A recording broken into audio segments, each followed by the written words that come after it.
you've got a single hook on a buzzbait. And then on this Whopper Plopper, it's also got a little bit different sound. So make a little bit longer cast, it's a little bit more accurate than a buzzbait. And you're able to, and when there's no obstructions in the water, you're not fishing around any brush or anything like that, the hookup ratio is really good. You don't have to yank on them, you know? So it gives you the opportunity to really cover a lot of water with a bait like this and go. So it's a great way to do that because you don't have to really keep up, you know, your rod tip. A lot of times you'll have to fight your buzzbait back to the top in waves or any of that stuff. But when there's, you know, not a lot of obstacles in the water, whether it be leaves or pine needles or any debris on top of the water, this the Whopper Plopper has really set precedence, you know, for a guy to be able to just pick it up and go down the bank with it. You know, you obviously have a front treble hook and a back treble hook.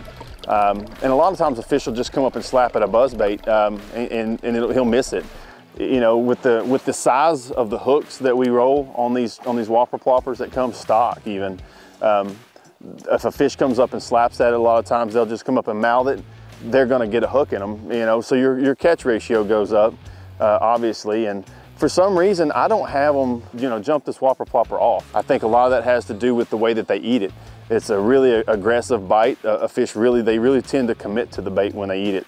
I don't like a really stiff rod. One, it's a topwater bait and you're throwing treble hooks. So anytime I'm throwing treble hooks, I really like some give and some play in my rod. So I'm really big on like a medium heavy rod. I'm throwing this particular one on a 7.2 medium heavy rod with 50-pound test braid. So that's pretty much, that's my setup when I go to this bait. Now there's times that I will throw the 130 and I'll throw it on a little bit heavier rod. I may even throw it on a heavy rod. But there's different types of heavy rods. You know, there's heavy rods with a little bit of tip in them. There's heavy rods that are stiff for flipping. So each rod is a little different variation. You know, guys will have to kind of go through and figure out what works for them.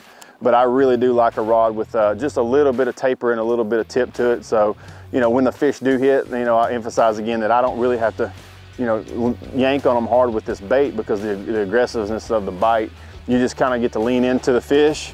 And then once you get them hooked up, you know, you definitely don't want to pull the hooks out of them with a super stiff rod. So you're already throwing braided line, which kind of puts you at that shock advantage of not having to set the hook if you are throwing braid. So there's no real need to have a super heavy rod, in my opinion. So that's worked well for me, and I think that if anyone picks it up, that'd probably be a great starting point for them.